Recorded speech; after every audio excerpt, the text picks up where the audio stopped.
Dear students, I have come with module 4 for accounting. In this module, we have two modules. One is identifying the accounts. Second one is the rules for debit and credit. These two are related modules. That is why I have included in module 4. So the first three modules we have learned what is accounting, definition of accounting, advantages of accounting, limitations of accounting, types of accounts, different words used in the accounting, all these terms we have learned. Now this module we are going to explain the types of accounts. So first thing you have to remember that what is an account? See, if you talk about cash account, all the cash account for the month. See, for example, 2020 September, what is the cash account? See, cash account, what all cash transactions happen for the month will be recorded in the cash account. If you take capital account, so all the transactions related to capital account will be recorded in that account. So by referring that account, you will get all the activities related to that item. So that is the advantage of an account. So an account is nothing but a summarized statement of all the transactions relating to a particular item for a particular period. Particular period can be a week, a day, a month, a year, 6 months, whatever the time limit. So you can decide the time and you will get the idea about the information. So that is the type, that is the meaning of account. Now if you want to make an account, we have to know the types of accounts. So if you see that I am giving the three diagrammatic representations, accounts can be divided into, one is personal account, second one is impersonal account. So personal account meaning accounts related to individuals. Impersonal meaning accounts not related to individuals. That meaning it can be income, it can be gain, it can be an asset, all this. I am coming in detail about all this. So the first definition for accounts is, or the first classification for accounts is, accounts are divided into two. One is personal, second one is impersonal. Now again personal accounts we are dividing into three. One is natural personal account, second one is artificial personal account, and third one is representative personal account. So natural personal account meaning if Sudha's account, Alice account, Rohit account, Ananya's account, anything like that person. Artificial person meaning, see, it's the companies, institutions, Infosys account, Wipro account, Hindustan Aero Limited, HAL account, BHEL account, all these are examples for artificial person, or any institution, universities, colleges, all this will come under artificial person because they are having a separate existence. So that is the artificial person. Representative personal account meaning it's debtors account, creditors account, rent outstanding account, prepaid account, all this will come as representative personal account. We are coming to the explanation later also. This I am just telling you from the diagrammatic representation. Now the next one is impersonal account. I told you impersonal account is not related to individuals. That meaning it can be related to assets, it can be related to income and gain. So impersonal account we are dividing into two. One is nominal account and second one is real account. Nominal account, you have to remember that it is related to incomes and expenses. Salary, rent, all these are nominal accounts. Similarly, commission received, discount received, all these are nominal account. Anything related to income and expense, we are calling it as nominal account. Whereas real account meaning it's related to assets.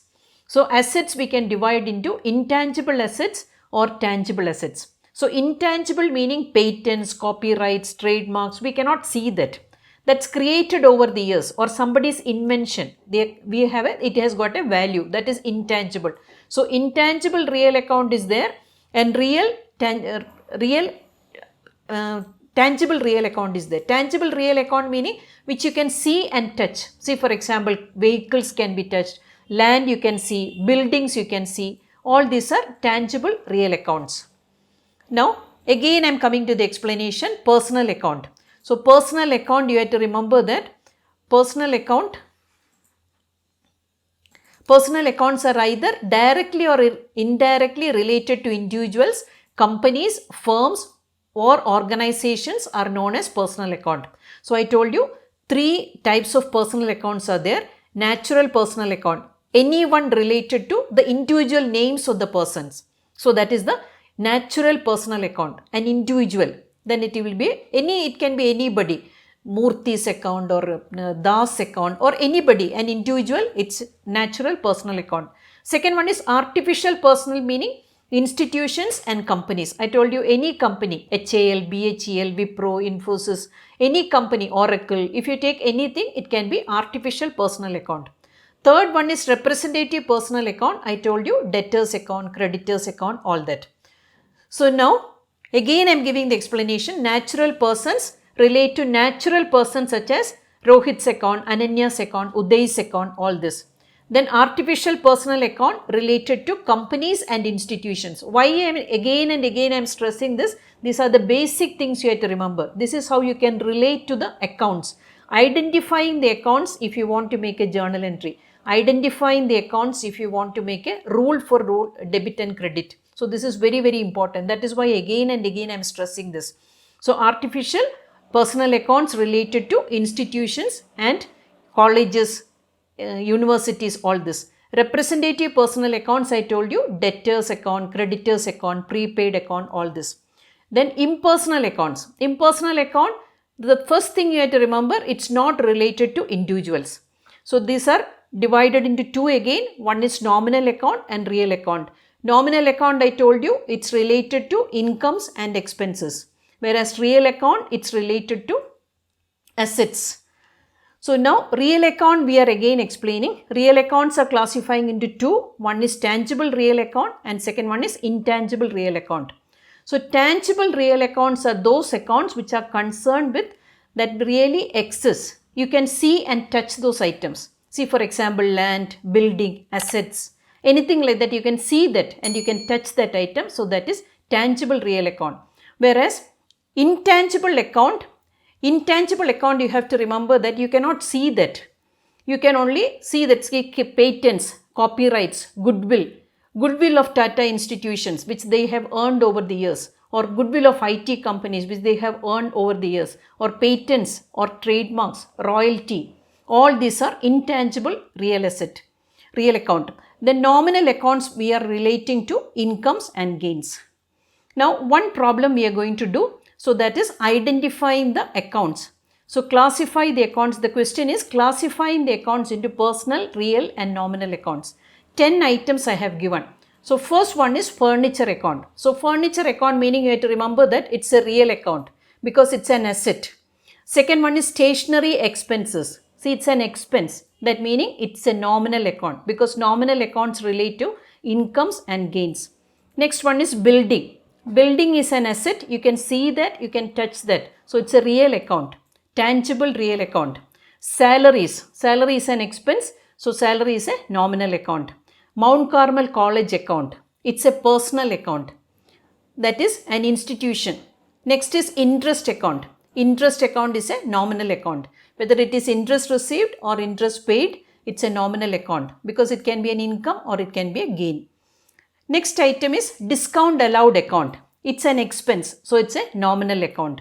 Next is Catholic Club account. It's an institution, so it's a personal account. Wipro Limited account, so it's a personal account. It's an institution. Car account. Car is an asset, so it's a real account. Rent account. Rent account is an expense, so it's a nominal account. Now Canara Bank account, that's an institution, so it's a personal account. So these are the 10 items. So if you relate to the daily transactions or daily life, which all items you come across, so that you have to relate to these 3 accounts because you are commerce students. You have to learn that the basics of commerce. So when you come across a certain item, you have to see that whether it's personal account, nominal account or real account. Then we will come to the rules. Then we will relate with this accounts and the rules for journal entry. This is the simple way to learn that. Because take this step as a simple step. See, I told you I came from science background. So I started learning accounts in the first year BCom. Then also I used to do this. Anything that will come across that I will see that in terms of accounting, and that is how I learned that accounts. Now I have to tell you one more problem I am doing. So that is same question, classifying the accounts into personal, real and nominal accounts. So first item is cash account. Cash account, cash is an asset, it's a real account. Second one is wages account. Wages account is a nominal account because it's an expense. Bowring Institute account. It's an institution, so it's a personal account. Now Cosmopolitan Club. It's an institution, it's a personal account.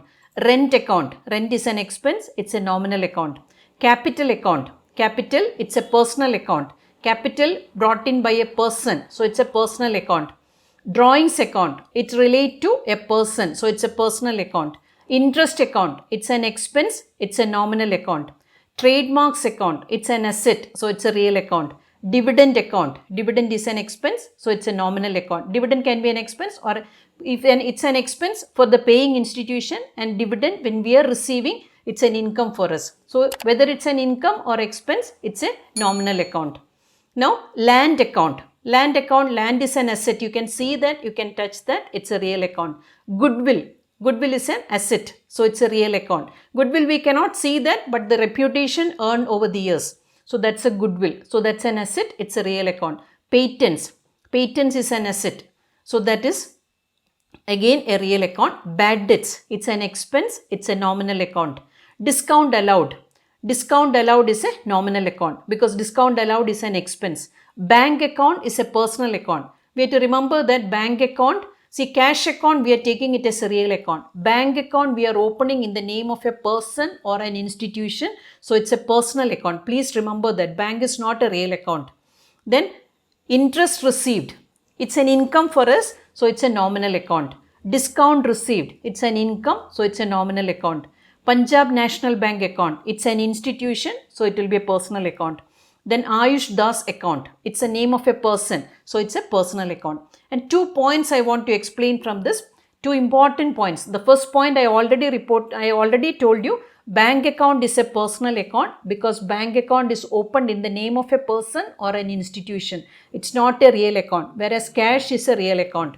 Second one is drawings is also a personal account because drawings relate to the drawings by the proprietor.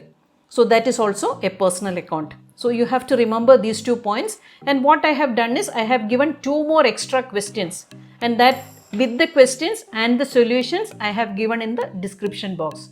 So you have to work out the questions. I told you there is no shortcut to learn the subject.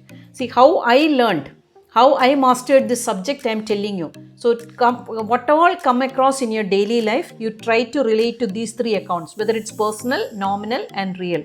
So the next module I will tell you about what are the rules for these 3 accounts. So this is the easy way of learning. So you will learn it, develop an interest towards this subject, and you can score full marks. That is the advantage. It's a scoring paper, 100 out of 100 you can score.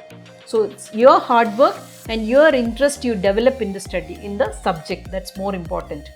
So thank you for watching this video and happy learning, and give me a valuable feedback and subscribe to this channel, and please promote this channel because this is so much hard work. So thank you and happy learning with Dr. Alice Mani. Thank you.